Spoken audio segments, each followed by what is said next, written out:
So, when it comes to healing from trauma, and we're looking at a specific age of ourselves, one thing that I know to be true that I help a lot of clients with is we need to make that part of us feel safe first because they will remain silent until they actually feel ready and safe enough to speak up. And if you're somebody that lives your life in chaos and you are, why do I keep coming back to this memory over and over? This video is for you. I want to share my personal experience with you, how I've been working with 11-year-old me, Samantha, and how she has been trying to get my attention. And you'll find this as well watching this video today, and you'll be able to go, oh my God, 14-year-old me needs me, 11-year-old me needs me. Because I want to share how Samantha was desperately trying to get my attention and that I needed to actually do things with her. This is the key teaching in this video. I needed to do things that made 11-year-old me feel safe before she started talking with me and before she actually told me what I needed to heal. One of the key takeaways from this video I'd love you to understand is when we do our trauma healing, we come from what we remember and we look back then. But what's really important to understand is actually that part of you that actually has its own story and it has its own meaning.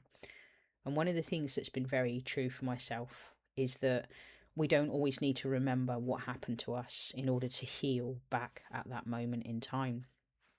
So if I say to you now, get yourself a piece of paper and a pen, make it a blue one. It really helps when it comes to journaling. And just sit and listen to what I have to say. And then I want you to think about, with what I'm about to share with you, have you been seeing signs and signals as well for a part of you? So let me tell you how Samantha has been communicating with me. So I kept initially seeing the year 1991. Now I was born in 1980 apparently, and for me I kept seeing 1991 all over, and I kept meeting clients that also had 11-year-old parts. So I became very curious, and I started seeing lots of stuff about 1991, and then music started playing in my head from 1991. If you happen to be on the twin flame journey, which I was, I'm not anymore, thank goodness. But when you are, you think that every song that you hear in your head is a tribulation to your twin. It's not. Songs in your head are actually you trying to get your attention, and it's hardly ever about your twin, but we love to do that on the journey. So I started hearing songs in my head and I started being taken back to times in 1991, but I still didn't put it together. What I did find though was when I started becoming really into books. But the bit I want to also pass across here is I had to get my world nice and silent and quiet. I had to leave groups that I was in, group chats. I had to delete all of my social media, and I had to really just sit with myself on my own in order for this part of me, Samantha, to step forward, because Samantha's trauma is huge and she needed me to do things with her to make her feel safe. So she really started to reveal herself to me when I realised that I started massively getting into books. Now, I have been a bookworm in the past. So Samantha, just so you know, 11-year-old me, her only solace in life was books. Things were so bad for me when I was 11 years of age. I was the caretaker for my family, from my aspect anyhow. And it was for me to make sure that things were done for my brother, things were done for my mum, because my mum had very poor mental health when I was growing up.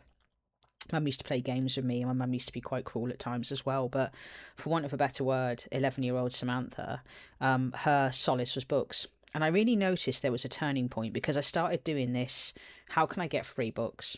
So also to explain here, we had no money when I was growing up. My dad stopped paying maintenance all of a sudden when he left the military, and we had no money. So what I found myself doing, and this kind of started middle of last year, was I started hunting for how can I get free books. And if you know me, I will go to the absolute ends of the earth. I'll spend 45 minutes to get a book for free rather than paying for it. I pay for them now, but the point I'm sharing with you here is I really became aware that I had a bit of a like what was going on. And then I really knew that Samantha needed to work with me last week because I joined, I think, 3 different book lists. I'm already on BookBub. And I'm on BookBeat, and I got someone to sign up so I could get a free 30 days. I even cancelled, and I know that if you cancel all these subscriptions, you get extra days. So I did that.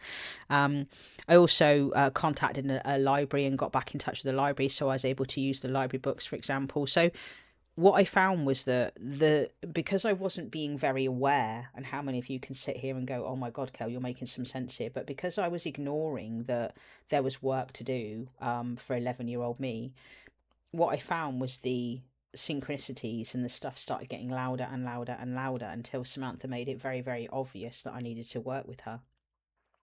So what I started to do is I tried to reach her, and I always use this when I teach any of my part works.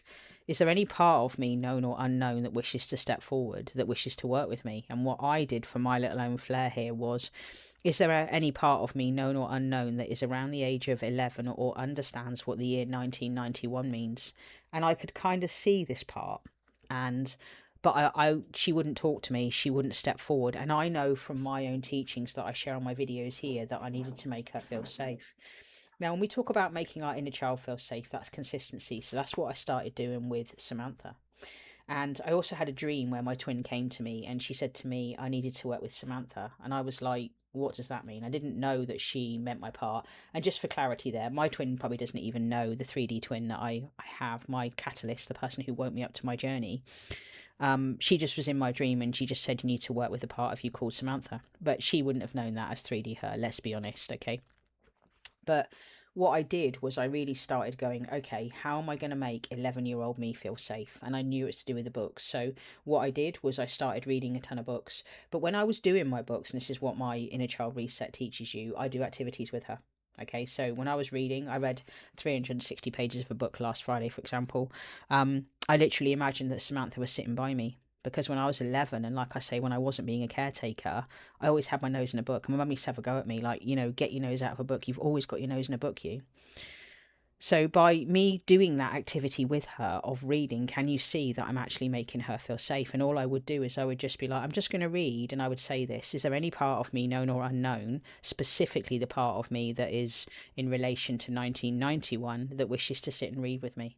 And I would just feel this energy and this presence to the side of me. And that's all I did for quite a bit of time. I just kept reading and I really started to become aware.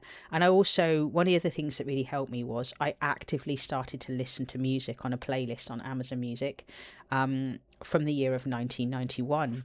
And what I would do is I would just literally listen to those songs and I would invite that part of me to be with me as well. So that's two things that I did. So by not forcing her to speak, not trying to question her to speak over and over, what that led to was by me doing activities, she began to feel nice and safe. And then what happened was she just started having more colour. I started seeing her in my head better over time. And I was able to then actually do some really incredible and amazing, beautiful work with her. But the point is, she had to feel safe first by me doing activities with her in order for her to start talking with me so that I was able to actually heal her. And when I have been able to sit with her recently, oh my God, so much has come up. But I had to make her feel safe first. So what I found out is, obviously, Samantha was my caretaker. How many of you are caretaker? How many of you have shoulder pain, shoulder issues? Oh, and the other thing I just want to add here is I had massive back pain last week. Like, it was really quite bad, and I thought my back was going to go a couple of times. And I was like, that's a part of me. And I just know that from metaphysical anatomy. But what I can honestly say that since I've sat and done the work with her, and I've really sat and said things like, I'll look after you. You don't have to look after me. And I've done things like I've listened to her for hours and hours and I've gone, what's up? Talk to me. And I dialogue a lot with my parts, okay? And I really have got into very deep conversations with my parts. And, it led to, for example, loads and loads of tears where I actually allowed Samantha to front me. And that's where I let a part blend with me and I let her have those tears. And there's been lots of stuff that's come about my mother, a huge amount about my mother, about anger, deceit, betrayal, all sorts of stuff. But like what I said here, the crux of this video was that I had to make her feel safe before she was able to actually tell me her trauma. And now that I'm talking to her on a really regular basis, she's now part of my daily meetings. So I meet with my parts every single day on my dog walks with my 3 border collies, and I have a parts meeting. And then what I do after my parts meeting is I then say which part of me needs help, and then throughout my day I will allocate times in my day to go and work specifically with my parts. So anyway, I hope this video is kind of giving you an insight into the fact that actually I had to make her feel safe before she was able to work with me. And then when I made her feel safe by doing activities with her, like what I've given you here, then she offloaded, and then she felt like she could really talk to me. But because I showed up consistently, and I mean that, I regularly showed up for Samantha. I kept showing up, even though she didn't want to talk to me. I kept showing up and I kept saying, is there any part of me in relation to 1991? Is there an 11-year-old part of me out there? And even though she didn't want to talk to me, I kept saying, I'm just going to be here with all of my parts every day. And I'll be like, if there's any parts known or unknown, specifically in 1991, that also wants to join our parts meeting today, and I could feel her on the peripheral, then just know you're welcome to be with us. Anyway, I hope this video has given you a key insight. If you want to do a session with me, you want to work with me, I am a parts specialist. I understand things better than pretty much most people out there because I have the lived experience. None of my stuff is textbook. Everything is what I have learned, and then I'm also qualified and registered with the Complementary Medical Association as a registered practitioner to help you with your trauma too. Loads of stuff here in the description beneath for you there on YouTube, and I really hope this video has helped. All right, cheers, take care, ta-da, bye-bye.